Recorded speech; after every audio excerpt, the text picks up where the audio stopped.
There is a particular kind of clarity that arrives not in moments of crisis, but in moments of stillness. When you are sitting across from someone who is smiling at you, and something beneath the surface of that smile does not quite align with the words they are saying. You cannot name it, you cannot prove it, but something in you, something older than language, registers the gap between the performance and the reality. And then you file it away. You tell yourself you imagined it. You return to the comfortable version of the world where people mean what they say, and relationships operate on the principles they claim to operate on. That is the world most people choose to live in. Not because it is true, but because it is bearable. Friedrich Nietzsche spent his life studying the gap between those two worlds, not to celebrate what he found there, not to build a philosophy of cruelty or a manual for manipulation, but because he understood something that most thinkers of his era refused to acknowledge, that ignorance of human darkness does not protect you from it. It only removes your ability to navigate it. And in a world where calculated behavior often wears the face of sincerity, that ignorance is not innocence. It is exposure. What follows are 7 rules drawn from the deepest architecture of Nietzsche's thought. They are not commandments. They are not weapons. They are something closer to a map of psychological terrain that was always there, operating beneath every conversation, every alliance, every act of apparent generosity you have ever witnessed or received. You do not have to deploy these rules. You do not have to become someone darker than you are. But you do have to see them. Because the people in your life who already understand this terrain, the ones who move through social reality with that particular calm that you used to mistake for confidence, they are not operating by the rules you were taught. They are operating by these. And the distance between what they see and what you see is the distance between where you are and where you want to be. The first rule is this: never fight the game with innocence, because perception governs reality, and truth alone has never been enough to protect anyone. There is a belief, widely held, rarely examined, that if your intentions are good, the world will eventually recognize that. That if you are honest, your honesty will be seen. That if you are wrongly accused, the facts will eventually surface and restore you. This belief is not entirely false, but it is dangerously incomplete. And Nietzsche, who watched some of the most gifted minds of his century be dismantled not by argument, but by social perception, understood why. He wrote that there are no facts, only interpretations. This is not a statement about chaos. It is a statement about power. The person who controls how events are interpreted controls the story that surrounds those events. And in most human environments, the story is the reality that people respond to, not the underlying truth, not your actual intentions. The story. This is what history's most effective political operators understood better than their idealistic opponents. Caesar was not merely a general. He was a narrator. He shaped the story of Rome's decline and his own necessity so precisely that by the time his enemies recognized what he was doing, the interpretation had already become consensus. The naive belief is that truth defends itself. The Nietzschean reality is that truth must be framed, positioned, and protected, or it will simply be replaced by someone else's more compelling narrative. This does not mean you should lie. It means you should never assume that being right is the same as being seen as right. Manage the perception, shape the frame, or accept that someone else will shape it for you. The second rule: control what people see, not what you feel, because emotional transparency is not honesty. It is a map to your vulnerabilities. Most people have been raised to believe that emotional openness is a virtue, and in certain contexts, between certain people, it is.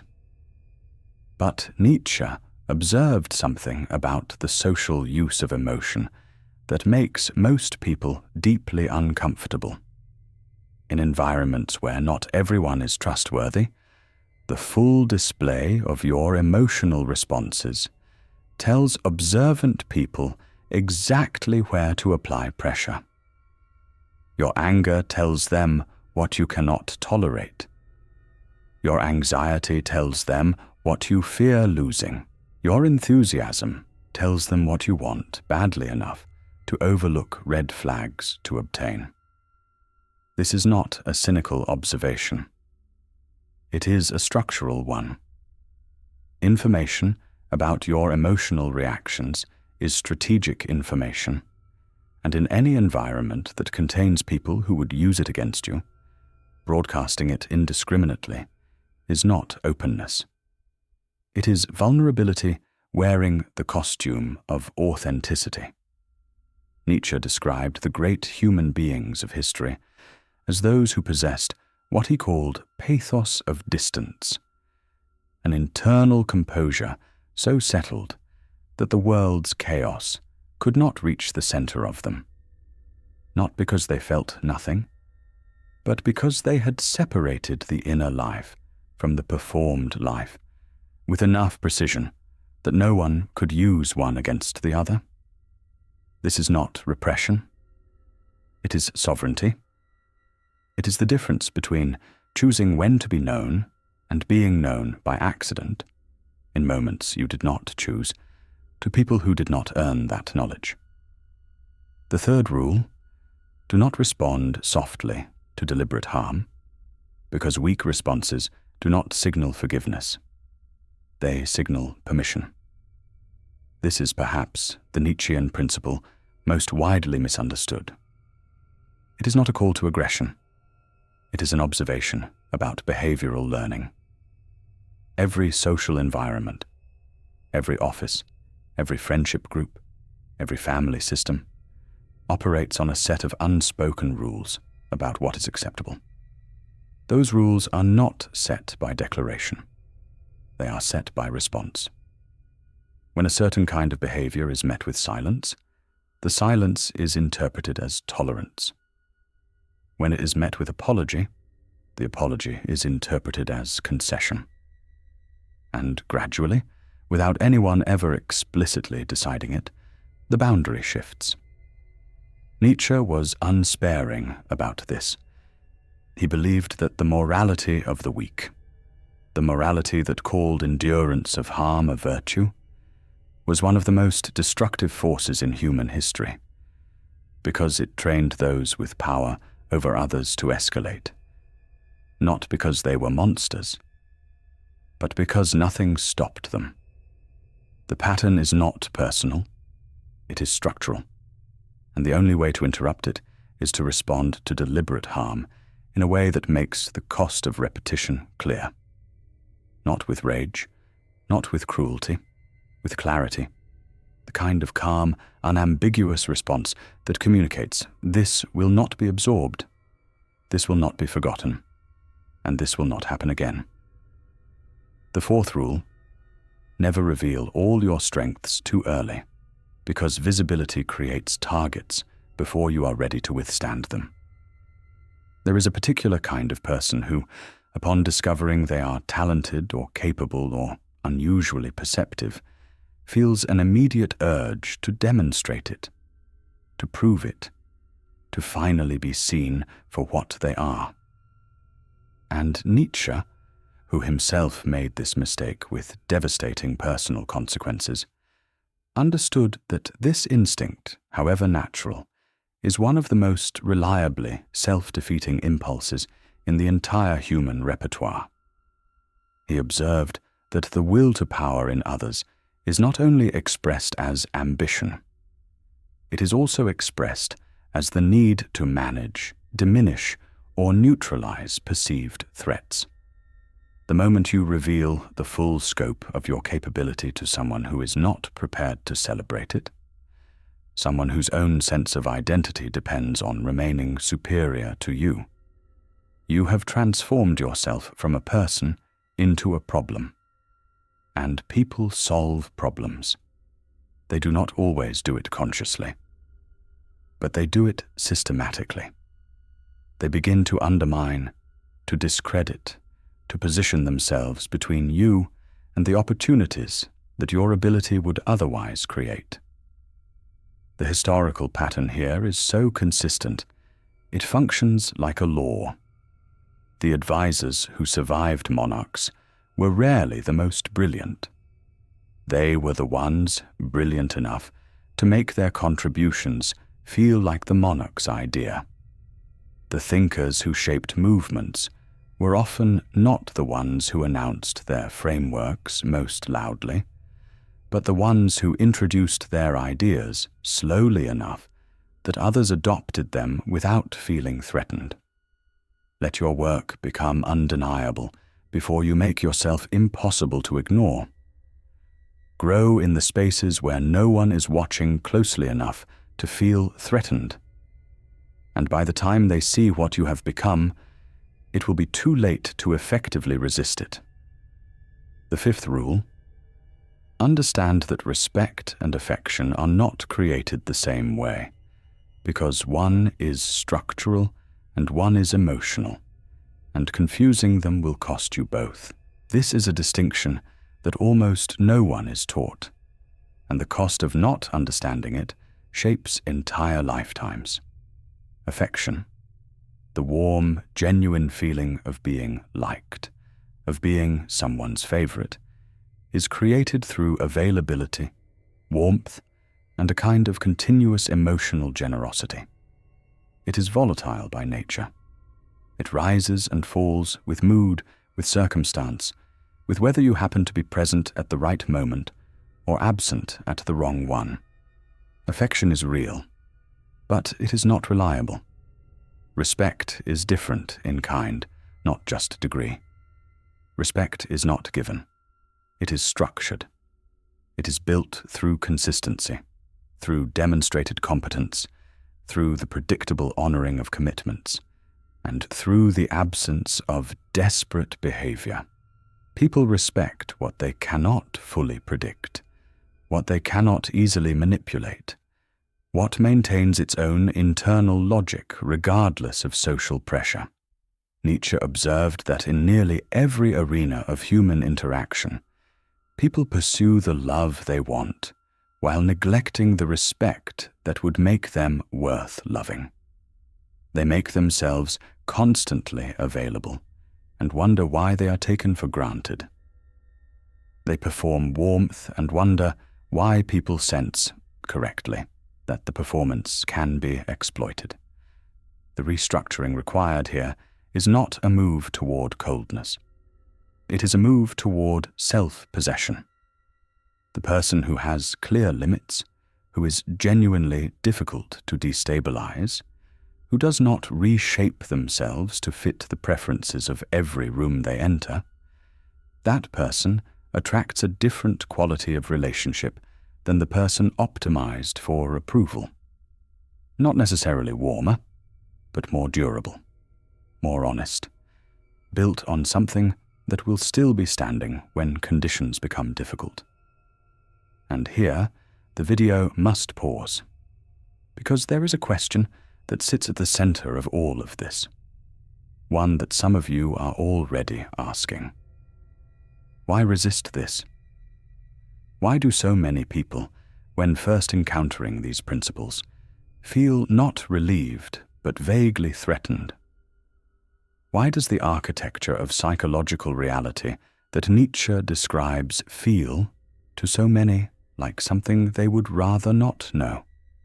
The answer is that the comfortable version of the world, the one where fairness governs outcomes, where good intentions are reliably recognized, where relationships are what they appear to be on the surface, is not just a belief. It is a psychological structure. It organizes expectations. It makes the future feel predictable. And dismantling it, even in exchange for something more accurate, involves a particular kind of grief. The grief of the self that trusted without strategy. The grief of the investments made in people who were studying you rather than seeing you. Nietzsche was not writing to create manipulators. He was writing for those who already possessed moral seriousness, but were being destroyed by their refusal to see the terrain they were moving through. He believed that the deepest danger was not evil. It was what he called the good and naive, the people whose virtues had not been made intelligent, whose goodness had no armor, who gave their loyalty without reading the room, their trust without watching the pattern, their openness without asking whether the person receiving it had earned the right to use it wisely. What follows is not a harder way of being. It is a clearer one. The sixth rule: never fight every battle yourself, because elevation is a more durable form of power than confrontation, and the truly influential move through allies, not friction. Nietzsche observed that the most destructive force available to power is direct, visible opposition. Because opposition generates resistance, rallies sympathy around the target, and exhausts the challenger in ways that benefit the defended. The great architects of historical change understood this intuitively. They did not meet their opposition on opposition's chosen terrain. They built alternative centers of gravity. They cultivated relationships with people who had access to resources, influence, and legitimacy, and they allowed those relationships to do what confrontation never could: quietly shift the landscape until the thing they were opposing simply became irrelevant. This is not cowardice. It is precision. The person who responds to every slight with direct confrontation has made their emotional reactions visible and predictable, a liability that anyone with patience can exploit. The person who responds to obstruction by building quietly around it, through relationships, through demonstrated value, through the slow accumulation of positioned allies, that person has transformed the same environment that was trying to contain them into a platform for expansion. Elevation removes you from the chessboard you are losing and places you on one where your particular combination of strengths creates a structural advantage. And no amount of opposition can follow you there, because no one who is trying to diminish you can afford to acknowledge you deserved to rise. The seventh rule, and the deepest: master your emotional center, because the final, irreducible form of power is what others can no longer do to you. Every other rule in this framework, every strategic principle, every observational tool, every disciplined reframing of perception and response is in service of this one, because ultimately, the most powerful transformation available to a human being is not the mastery of external circumstances. External circumstances are never fully controllable. They shift with politics, with markets, with the unpredictable behavior of other people. The mastery of external circumstances is a permanent war with an opponent who has infinite resources and infinite time. The mastery of the internal state is different. It is a project with a completion. Not because you become immune to feeling, Nietzsche would have rejected that aspiration as a kind of spiritual impoverishment. But because you become the author of your responses rather than the subject of your triggers, because the person who can genuinely observe their anger without being consumed by it, who can witness disappointment without being destabilized by it, who can feel fear and act clearly anyway, that person cannot be effectively manipulated. Not because no one tries, but because the tools of manipulation, shame, urgency, the manufactured scarcity of approval, simply find no purchase in someone who has already made peace with the worst version of what they could be told about themselves. Nietzsche called this condition amor fati, the love of fate. Not the resignation to circumstance, but the active embrace of reality as it actually is, including the parts that are uncomfortable, unfair, and structured in ways that required years of painful navigation to understand. The person who has fully arrived at that position has crossed a threshold that cannot be undone. They have stopped needing the world to be different than it is in order to move through it effectively. And that shift, subtle, internal, visible to almost no one, changes everything. Not the people around them, not the games being played, not the terrain. Just the ability to walk through it without losing themselves. This is what Nietzsche was pointing toward. Not a darker human being, a clearer one, someone who has stopped being surprised by the patterns of human behavior and started recognizing them early enough to respond with intention instead of reaction. Someone for whom manipulation, when it appears, is legible, not devastating. Someone whose goodness is not a vulnerability because it has been made intelligent by awareness. The manipulation that once confused you becomes obvious. The provocations that once cost you weeks of emotional energy become what they always were. Tactics, patterns, predictable moves in a game you can now see in full. And the particular stillness that arrives when you stop needing to be protected from the truth, that is not numbness. It is not distance.